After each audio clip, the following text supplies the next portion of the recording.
There is a knowledge so potent, so transformative, that its very existence has been guarded like a sacred flame in the deepest vaults of time. It is not written plainly in books, nor taught in schools, nor whispered in the halls of power, because to know it is to wield it, and to wield it is to transcend the illusions that bind humanity. For centuries, this wisdom has been veiled, obscured by the deliberate hands of those who understood its power. But now, in this pivotal moment of human awakening, the veil is thinning. The hidden is becoming seen. Imagine, if you will, standing before an ancient temple, its walls etched with symbols that pulse with meaning, yet whose language has been lost to the ages. You feel the weight of something vast, something just beyond the grasp of your understanding. That is the nature of concealed knowledge. It lingers at the periphery of consciousness, waiting for the seeker who dares to look deeper. What if I told you that the answers to life's greatest mysteries, the nature of reality, the purpose of suffering, the mechanics of creation itself, have always been within reach, yet deliberately kept from the masses? This is not conspiracy. It is history. From the buried libraries of Alexandria to the esoteric scrolls of the East, from the whispered teachings of mystic sects to the coded manuscripts of alchemists, truth has always been a treasure reserved for the initiated. Why? Because knowledge is power, and true power disrupts systems of control. The moment one realizes that reality is not fixed but malleable, that consciousness is not confined to the brain but extends like an infinite field, that the self is not a solitary entity but a fragment of a grander design, everything changes. The structures of authority, the hierarchies of belief, the very foundations of what we accept as real begin to tremble. Consider the allegory of the cave from Plato's Republic. The prisoners chained, mistaking shadows for substance, unaware of the blazing sun beyond their perception. That is the human condition under the weight of suppressed wisdom. We have been fed a narrative, a carefully constructed illusion that keeps us searching outside ourselves for answers that were always within. The gatekeepers of history, whether religious institutions, political powers, or even scientific dogmas, have long understood that an awakened populace cannot be controlled. And so, the keys to liberation were hidden in plain sight, encoded in myth, art, and sacred geometry, waiting for those with eyes to see. But now, in this era of digital revelation and collective awakening, the hidden is resurfacing. The internet, for all its chaos, has become a modern-day library of Alexandria. Fragments of lost knowledge emerging from the shadows. Ancient texts, once accessible only to monks and scholars, are now a click away. The secrets of Hermeticism, the suppressed teachings of Gnosticism, the forbidden sciences of consciousness, they are no longer locked away. The question is, are we ready to receive them? This is not merely about uncovering historical curiosities. It is about reclaiming a birthright. The knowledge that has been hidden is not some distant, abstract theory. It is the very fabric of how existence operates. It is the understanding that thoughts shape reality, that time is not linear, that the universe responds not to our words but to our vibrations. It is the realization that we are not victims of circumstance but co-creators of it.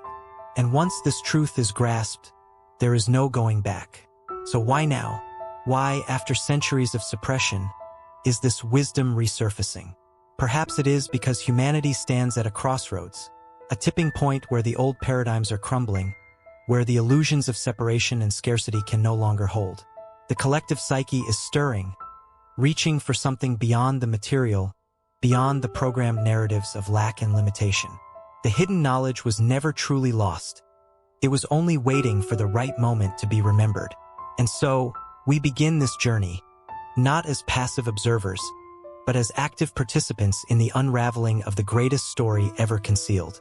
What follows is not just information, but initiation. Not just theory, but transformation. The question is no longer whether this knowledge exists, but what you will do with it once you know. For centuries, the guardians of this forbidden knowledge understood one fundamental principle. To control perception is to control reality itself. The truths we are about to explore are not merely intellectual curiosities. They are the hidden levers of existence, the silent codes that shape our world from behind the veil. To grasp them is to see through the illusion, And to see through the illusion is to step into a realm of power that has been denied to humanity for generations. At the heart of this concealed wisdom lies a simple, yet radical idea. Reality is not fixed.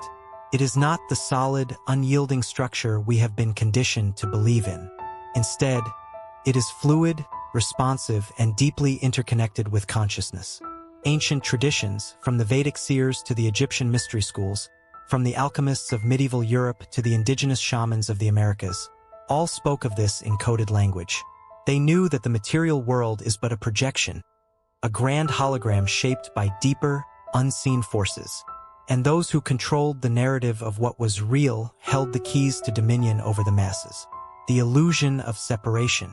One of the most pervasive deceptions ever imposed upon humanity is the belief in separation, the idea that we are isolated beings in a cold, indifferent universe. This lie is the foundation upon which empires have been built, wars waged, and souls enslaved. The truth, however, is far more luminous. Everything is connected. Every thought, every emotion, every action ripples through the fabric of existence in ways we are only beginning to comprehend. Quantum physics now echoes what the mystics have always known. There is no true separation, only a seamless web of energy and information. The implications of this are staggering. If we are not separate, then the boundaries between self and other, between mind and matter, are illusions.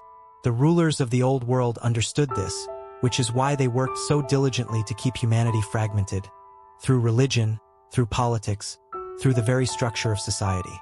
Divide and conquer is not just a military strategy. It is a metaphysical one. The power of frequency and vibration. Hidden within ancient texts and modern scientific discoveries alike is another profound truth. Everything in existence vibrates. From the smallest particle to the vastest galaxy, all is in motion, all is singing its own unique frequency. The Hermetic axiom, as above, so below, is not poetic metaphor. It is a literal description of how reality operates. Your thoughts, your emotions, even your very being, emit frequencies that interact with the field of all possibilities. This is why the mysteries of sound, sacred geometry, and ritual were so closely guarded by initiates. The right frequency can heal or harm, build or destroy, enlighten or enslave. The old world's cathedrals were not just places of worship. They were carefully designed resonating chambers, tuned to specific harmonics that could elevate consciousness. Today, we are rediscovering what they knew. That sound can restructure DNA, that certain shapes can amplify energy, that the universe itself is a symphony of vibrations waiting to be harnessed. The suppressed science of consciousness. Perhaps the most explosive of all hidden truths is this: consciousness is not a byproduct of the brain. It is the fundamental fabric of reality. The brain does not create consciousness any more than a radio creates the music it transmits. It is a receiver, a transducer of a far vaster field of awareness. This understanding shatters the materialist paradigm that has dominated science for centuries, and it is precisely why such ideas were, and still are, marginalized by mainstream institutions. The implications are universe-shaking. If consciousness is primary, then reality is participatory. The observer does not merely witness the world, the observer shapes it. This is the secret behind manifestation, synchronicity, and even so-called miracles. It is also the reason why controlling the narrative of what is possible has been so crucial to those in power. A population that knows it can shape reality is a population that cannot be controlled. The alchemy of self-transformation. At the core of all esoteric traditions lies one unifying thread. The transformation of the self is the transformation of reality. The alchemists did not seek merely to turn lead into gold. They sought to turn the base human experience into the gold of awakened awareness. This is the true great work, the hidden path that has been obscured by centuries of misdirection. The process is not mystical in the way we have been led to believe. It is precise, almost scientific. By mastering the inner world, thoughts, emotions, beliefs, one gains mastery over the outer. This is why the ancient mystery schools placed such emphasis on initiation, on facing one's own shadows, on the disciplined refinement of perception. They knew that the ultimate prison is not made of walls, but of unchecked mind. Why this knowledge was hidden? The question remains, if these truths are so liberating, why were they concealed? The answer is as old as civilization itself. Knowledge is power, and power, when concentrated, seeks to preserve itself. A sleeping populace is easier to rule than an awakened one. The structures that have governed humanity, religious, political, economic, are built upon the assumption that reality is fixed, that authority is external, and that the individual is powerless. But the cracks in this illusion are widening. The old paradigms are collapsing under the weight of their own contradictions. And as they crumble, the hidden knowledge is resurfacing, not as a relic of the past, but as a living force, waiting to be reclaimed by those ready to see beyond the veil. Across the millennia, truth has often worn the mask of myth. The greatest secrets of existence were never written plainly in stone or parchment, but encoded in stories, in the hero's journey, in sacred parables, in the recurring motifs that appear across cultures separated by continents and centuries. These are not mere fables, but living transmissions of wisdom, waiting for the initiated eye to decipher their meaning. The prison of the gods. Consider the Sumerian tale of Enki and Enlil, two brother gods who shaped humanity's destiny. Enki, the wise serpent, sought to gift mankind divine knowledge. Enlil, the stern ruler, sought to keep humanity in bondage. This is not just ancient mythology, it is a cosmic allegory playing out even now. The serpent in Eden, Prometheus stealing fire from Olympus, Quetzalcoatl bringing wisdom to the Aztecs. All tell the same story. Knowledge is both our salvation and the reason we've been kept in chains. The modern parallel is unmistakable.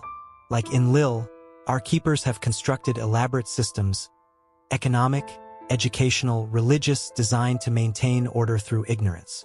But like Enki, the awakened ones have always worked in the shadows, preserving the flame of true wisdom through symbols and stories. The question is, which god do you serve? The alchemical marriage. Alchemy's greatest secret was never about transforming lead into gold, but about the sacred union of opposites within the human soul. The image of the hermaphrodite, the king and queen in conjugal embrace, the sun and moon united. These are all symbols of the ultimate alchemy, the marriage of our divine and human natures.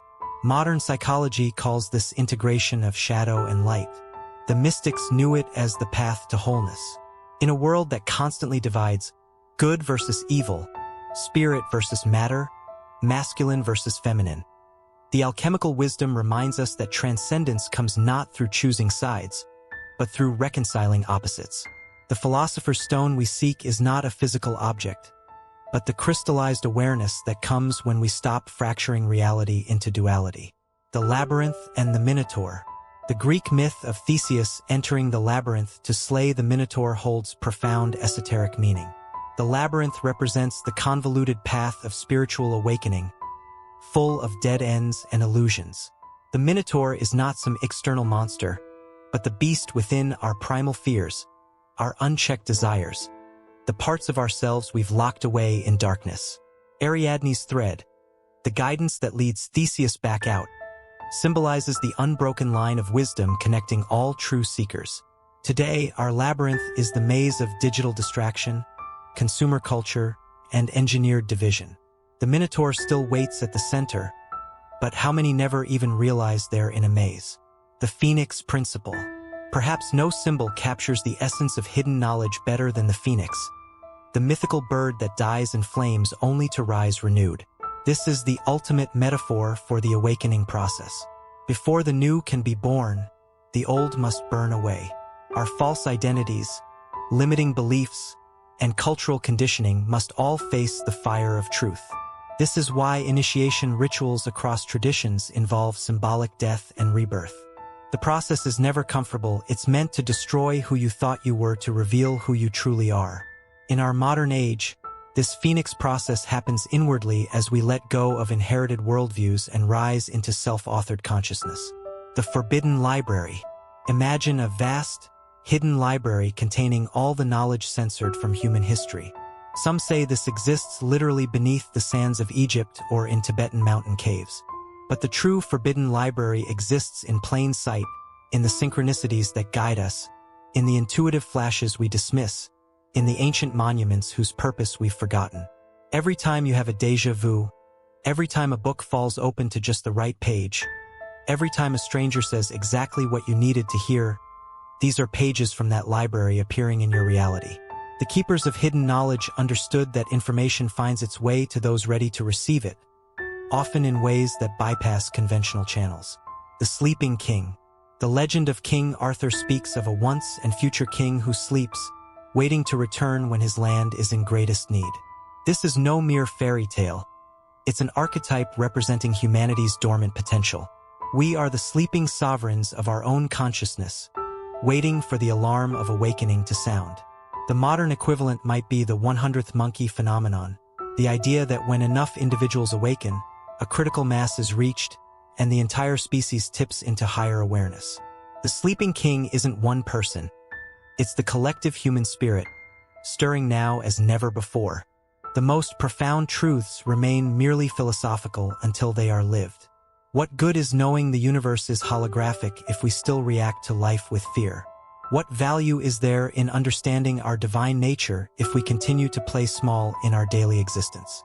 The knowledge that was hidden for centuries was not concealed because it was powerless. It was concealed because it is too powerful. And now that it is resurfacing, the real question is, how do we embody it? The alchemy of daily perception. Reality is not something that happens to us. It is something we participate in moment by moment. The ancient mystics spoke of the web of destiny, the interconnected threads of cause and effect that shape our lives. Modern quantum physics echoes this with the observer effect, the realization that the act of observation changes the observed. But how does this translate to the mundane? Every morning, we wake up and step into a world that appears solid, fixed, and independent of our inner state. But what if we began our day not as passive observers, but as conscious creators? What if, instead of checking the news and absorbing its frequency of chaos, we first set the tone of our own reality? The simple act of pausing before engaging with the world, of choosing our state rather than inheriting it, is the first step in practical alchemy. The hidden knowledge was never about escaping the world. It was about transforming our experience of it. The currency of attention. One of the most guarded secrets of esoteric traditions is the understanding that attention is energy, and energy is the currency of creation. Where we place our focus determines what flourishes in our lives. This is not metaphor, it is physics. The systems that have controlled humanity for centuries understood this implicitly, which is why they have always sought to commandeer our attention. From religious dogma to mass media, the goal has never been just to inform, but to direct consciousness. Today, we live in an age of unprecedented distraction, a war for our attention waged on countless fronts. The practical application of ancient wisdom, then, is the disciplined stewardship of our focus. Every scroll through social media, every hour lost to mindless entertainment, every moment spent in worry or resentment is an investment in a reality we may not consciously choose.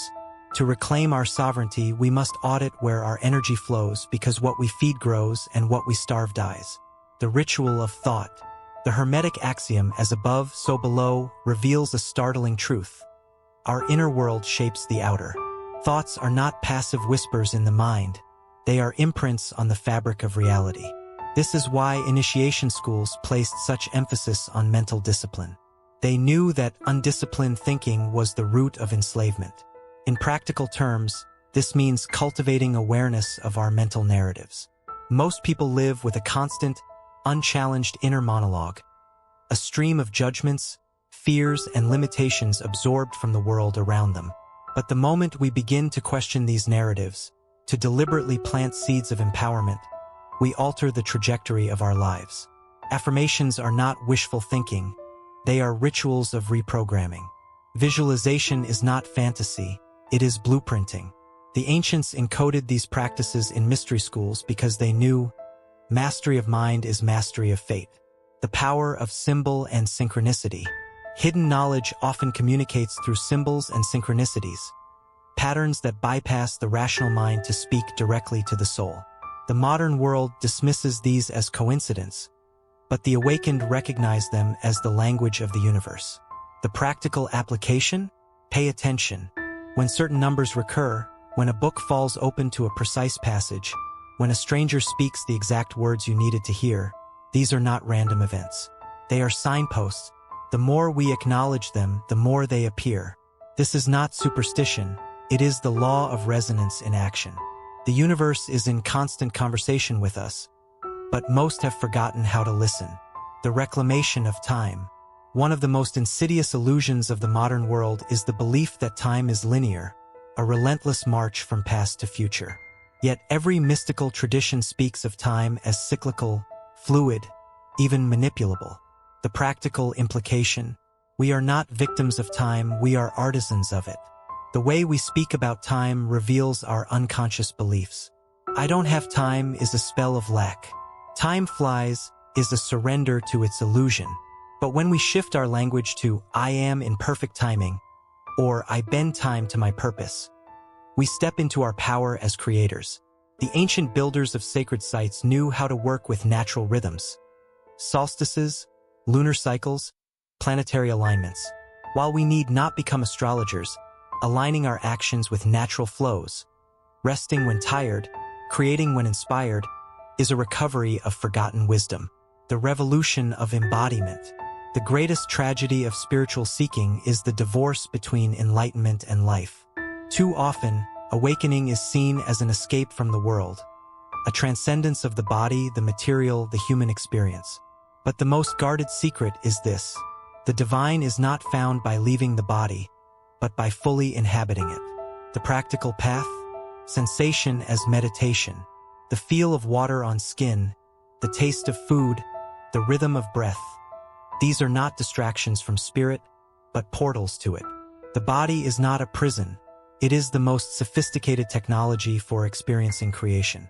When we numb ourselves with distraction, we mute the very frequencies that carry wisdom. Sensual presence, true, unfiltered feeling, is the antidote. The ripple effect. The most profound real-world implication of this knowledge is the understanding that no awakening is solitary. Every thought we think, every vibration we emit, ripples through the collective field. This is why the darkest epochs of history feared the enlightened ones, because to awaken one is to awaken many. The practical application?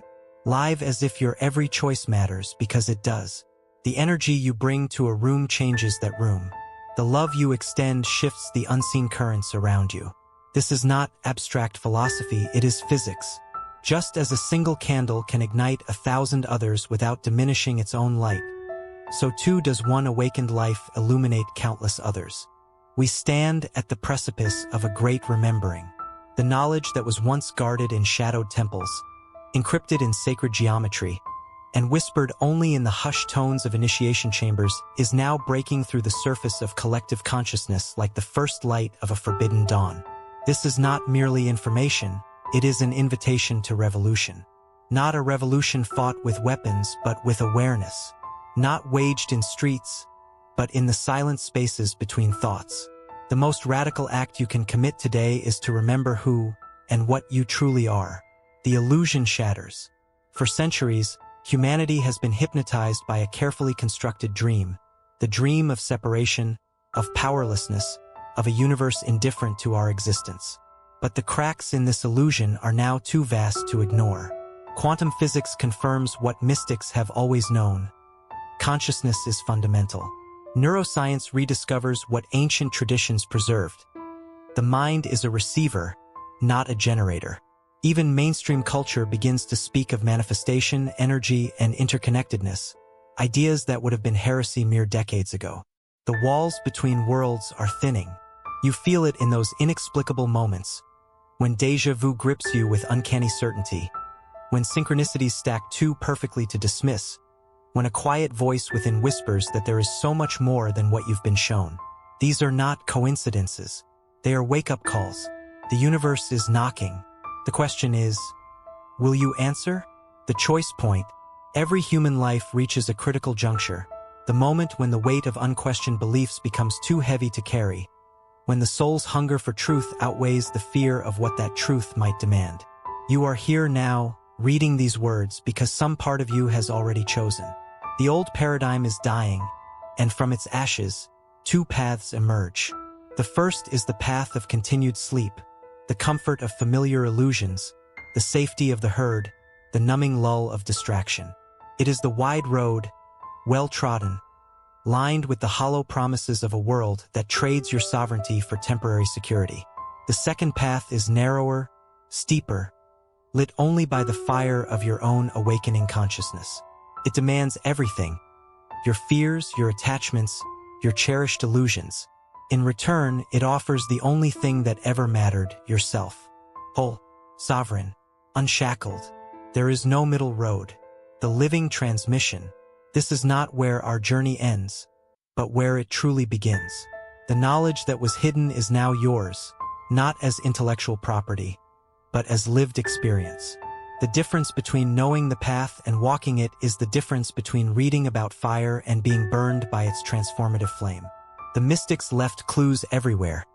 In the Fibonacci spiral of a seashell, in the harmonic ratios of music, in the archetypes that surface in your dreams. The initiation is not locked away in some distant monastery. It is happening right now in the way you choose to meet each moment. Will you react from old programming, or respond from awakened awareness? Will you see the world as happening to you, or through you? The call. If these words resonate as truth rather than theory, then hear this call as if it were meant for you alone, because it is. The time for seeking outside yourself is over. The gurus, the books, the teachings, they were only ever mirrors, reflecting back the wisdom you already carried within. Now comes the dangerous, glorious work of becoming what you are. Not in some distant future, but now. Not when conditions are perfect, but amidst the beautiful chaos of this human experience. The world needs you awake, not as a perfected saint, but as a flawed, magnificent human being who dares to live from that unshakable place of inner knowing. Your awakening is not selfish. It is the greatest service you can render to a sleeping world. They hid this knowledge because they knew its power. Now it is yours. What will you create?